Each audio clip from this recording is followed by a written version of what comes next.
Thanks for joining us. My name is Ibrahim Sani. You're watching Notepad. We're broadcasting from the All-Asia Broadcasting Centre here in Bukit Jalil, Kuala Lumpur. As we enter the reopening of the economy and as we enter the first the first day of the first month of August, we want to explore a little bit better about how space owners can actually move ahead and be productive from the office space, but at the same time reduce cost.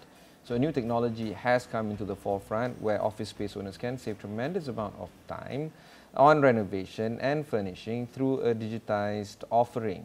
Ezy Office is one of them, and of course we're trying to understand a little bit better on this. Joining me in the studio is Teo, Ezy Office CEO, to help us unpack their company and what the offerings that they bring to the market. Kenny, thanks for taking the time to speak with us. Let's talk through some of the ideas of what it means to be a one-stop digital platform where office is made easy for office owners and space owners. Right. Thank you for having me. So Ezy Office essentially is an online platform to provide our customer, which is the commercial or business owner, easy solution for them to cultivate their next best offices by offering templatized office design, also fit-out services, and we also do furniture leasing service for temporary office solution. I'm sorry, I don't know what that means. So when you say templated design, what do you mean by that? Right. So traditionally, how company will approach office renovation is that they will first find a location, and then they got to get engaged interior designer, and finally only they will find a contractor. But what templatized office design is that we actually provide different options of office design, put it available in the on the market by putting it on our website, and we actually make it highly customizable. And what makes it so amazing is that we also, once our potential client has clicked into the different option, the prices of it will be very transparent. It will just show the differences by different option. And also we make it more transparent is that we have a specification sheet for what is the building material has been listed on. Do you allow the customers to design the office space online? Is that what is happening? No, but instead we'll actually provide as much as possible different design styles and templates and do for different layouts. Okay, how is this different from, I guess, renovating an office traditionally? Traditionally, you have to go through a process of interior designing, very bespoke kind of driven, and most of the time the cost will be very high. So by putting all these things pre-planned in the control environment, right, we are able to actually minimize the mismanage of expectation, control on the costs, and also client will have a better visualization of what they are expecting for their next office. How is it that you help the better visualization part? In what way are you visualizing or aiding the visualization? How we're going to do that is that through our website, when we are offering the templatized design, we also will put on all the 3D images on our website that our client can actually look into it. And furthermore, we also somehow provide 3D visualization, like the 3D walkthrough and stuff on our website, then people can actually go and have a look at it. Okay. How is that? Like, is it done online? It's all done online. Okay. So what would be some of the cost-saving measures that you can think of when it comes to having the templated design versus, I guess, a custom-made design? Is it time-saving? Definitely time-saving. And of course, when we are going through a bespoke traditional interior design process, things will be very altered. But by using templatized design, so there will be a set of items or products or brands or specification that will be set by us that will actually help them to save on cost because we already know what's best for the offices. Oh, how do you know what's best for the offices? Well, based on our 5 years experience in the market and also our relationship with different vendors and through our experience in different projects. So there are a set of common items that will be deemed essential for the offices and also best for the employee. Okay, what are those set of deemed criteria? Right, giving say a standard size of table, okay, chairs, office chairs, all right, standard planning for the lights, right. All these are actually able to be controlled instead of having it must be bespokely designed. Oh. Sorry, I just need to understand, like, so you decide for your clients what's best for them. Is that it? Yes. So the clients have no say? Okay. From the templates itself, we already generated general sheets of so the general items of what they will be expecting. But if, let's say, the client will actually still request on having their own options, yes, of course, all these are customizable on ground. But on the first level itself, all these will be highly curated, right? Pre-planned for them, so they have a gist of mind later. Okay, what kind of clients are we talking about here? What kind of businesses? How big of a size of a company that normally would go for these kind of solutions? The MNC or the larger corporates will opt for our services because that all these businessmen or management level, C-level kind of people, they will be very busy, and hence they will rather have things pre-planned for them instead of going through the hassle of hiring an interior designer, going through all the brainstorm session. So with our solution itself, we actually help them save a lot of time and also have saved a lot of decision-making process, right? And also we are able to optimize on all the mistakes and also their renovation process as well.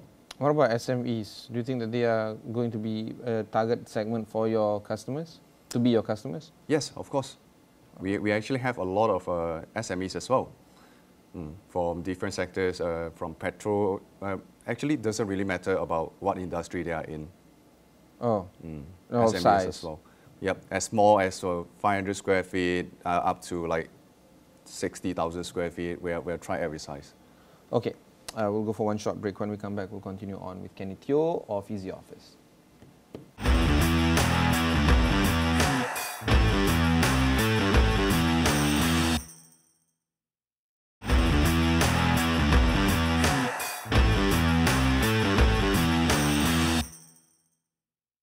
Thanks for staying on with us. I have with me in the studio Kenny Teo of Ezy Office. Kenny, let's talk a little bit more about the whole idea of companies coming back to the market.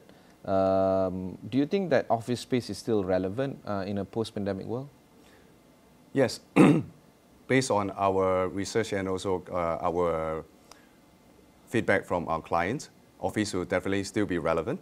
But however, the functionality of an office has changed. Instead of having it to be very operational driven. What kind of research that you guys did? What did you ask? Well, we actually did thorough research through our past clients, and also we did some online survey as well, asking them specific question on how are they viewing on the next trend of offices after the pandemic, right? Including from the employee's perspective, employee's perspective, and also different level of employee, whether you are manager, you are director, or you are head of department, or you're just entry level. So we try to gauge what would they be expecting for the next couple of years. Okay, so based on this research that you guys have done, following the survey from your past clients, why do you argue that there is still a relevancy into the need for office space? And perhaps maybe elaborate more on the functions of the office that you were about to elaborate just now. Yes, instead of looking into, right, put it this way, an office space has sooner or later, because everyone, even though after the market has opened and everyone are back, coming back to work, and we also understand that a lot of people are opt for a hybrid kind of work environment, a more agile kind of working environment. But however, the human interaction will still have to be maintained. Instead of everything have to go to virtual, and as much as we think things can be done quickly that way, but what we and also our client have experienced is that the human contact must still be intact. So hence, the new office trend in the next couple of years would be definitely a hybrid environment where the space would not be mainly for operation, but instead it will be curated for collaborations instead, for meetings, for meetup, and also to do a lot of brainstorm session. So there won't be a lot of designated personal desk, but instead most of the time would opt for hot desking, right? And if let's say people opt for personal space, they will probably look for, there will be different options available, phone booth, discussion area, for them to actually do some private work. But this has been going on for some time, Yes. phone booth, discussion areas, hot desking. what changed in terms What of... changed? Okay. So to add on to that, so to make now, because of the post-pandemic era, there are a lot of requests on health and safety, and also to try to optimize the best of the office usage, right? So a lot of things has to be put into places, right? Workspace management technology, by that I mean is that all the employees or even the employee level are able to actually pre-book all the spaces that they might want to use in advance, right? To help them to fully utilize their own office area, and at the same time, talking about health and safety, there will be UV sanitizing light, UV air purifier, touchless sensor, auto door for most of the entry, so for the high traffic area. All these are taken into place, right? So as much as we're looking at in Malaysia, it also already happened in worldwide, as close as in Singapore as well. Yeah, of course. Actually, I kind of like offices in Singapore all the time. But what about the concept of co-working environment? Do you think that this is going to be the big deal moving forward? Because when I went to Singapore as recent as 2 weeks ago, it was really the flavor of the month. Everybody is working out of co-sharing spaces. Because of that, do you think that there is a time and space needed that is required for companies to own offices by themselves? We would think this is very optional. It's a very personal preference on the individual company's kind of mindset.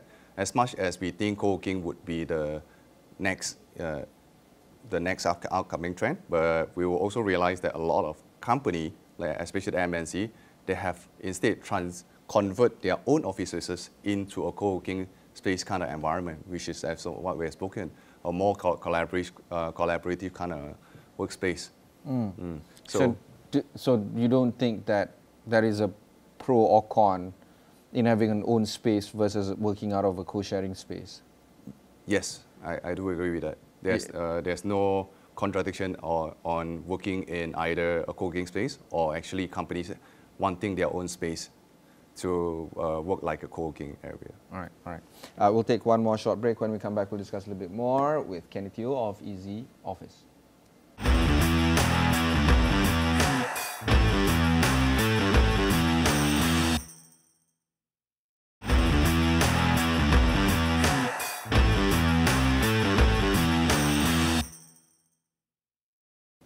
Thanks for staying on with us. I have with me Kenny of Ezy Office. Kenny, let's talk a little bit more about what we just discussed before the break just now. The idea here is, of course, companies maximizing the utility of the space that they have. We're looking at companies reducing the budgetary requirements and cost for having that space. And the most important thing here is to utilize that space in a way where people are collaborative and able to work in a high operational and efficient manner. These kind of elements has always been there since time immemorial when people wanted to have offices in the first place. We discussed that in the pre-pandemic, it was mostly the old way of thinking. Now, because of co-working sharing space, we're looking at how digitization has been taking place using solutions like yours and many others. I want to learn what would be some of the lessons that you can share with us for prospective office space owners when they think about either co-sharing or owning a space, whether to go with a modern high-tech environment to allow for people, young staffers, to feel wanted and be part of the process, versus what would be some of the ideas that can be done differently. What would be some of the lessons that you can share with us when it comes to these new business owners in trying to revolutionize their workspace? Right.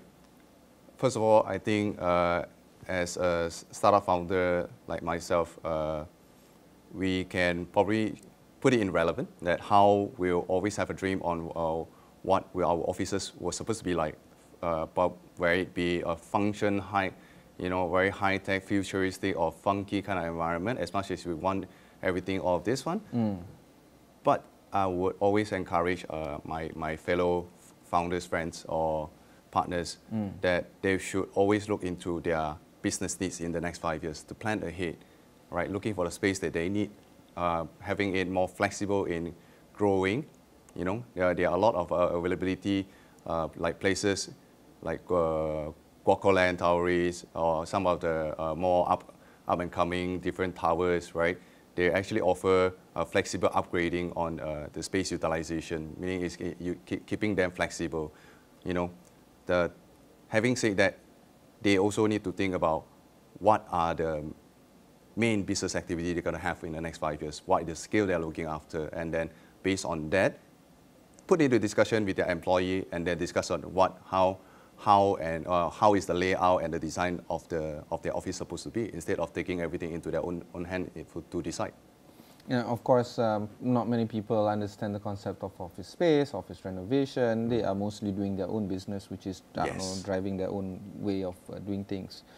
Do you feel that perhaps people or companies like yourselves can actually help alleviate that part of the pain when it comes to running a business? Precisely. Hence, what the templatized model is ultimately about is that we are helping the entrepreneurs to save up the time in planning their offices, and so reduce their time in the headache in deciding what is the design direction that their company will actually want, right? And also, so there's two elements here: planning ahead, the one that you mentioned, and then people like you trying to build the office for them.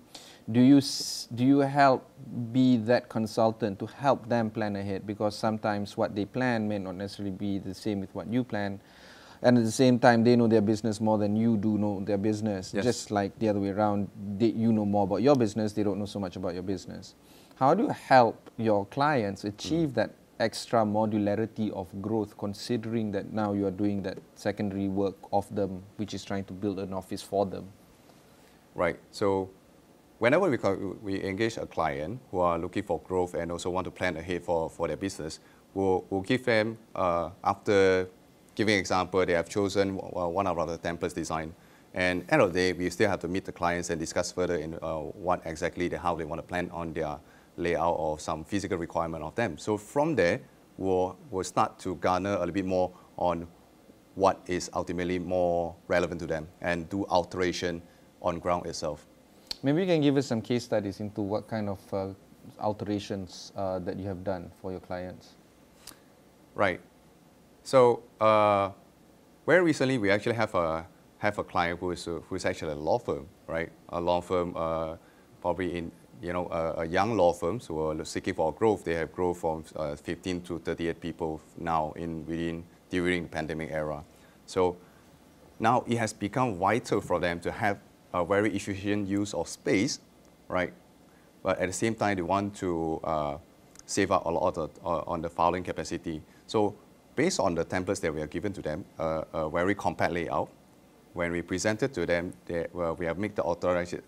They have actually given comments that they want to have more filing space, right? Which is essentially not presented in our template design, right? So on ground itself, we have helped them to add on a lot more very highly curated filing area, right? All concealed and also very space-saving kind, without actually obstructing their workforce, their admin, their lawyers and stuff to work on ground without having them feel very congested in the space, right? So these are sort of the things that we are able to do on ground to help our client to make changes instead of only relying on the template itself. Good. So there'll definitely be space for them to do alteration based on business needs. Finally, what will be some of the directions that you think is going to take place over the next few months? Do you think that people are going to fast come into the office space now, considering that the economy is reopening? Yes, we believe that the workforce will keep on coming back. We think that for the next couple of months, or probably in the half year time, the workforce will, of course, will still be coming back, and the hybrid environment will definitely still be intact, right? Instead of coming back to a full physical kind of work environment. Fantastic. Okay, Kenny, thanks very much. That was a very enlightening chat with the CEO of Ezy Office, Kenny Teo. If you've missed any part of this interview, just head on to astroawani.com, look for Notepad. You can also look for Ezy Office on all our websites. But for now, thanks for watching and have a great week ahead.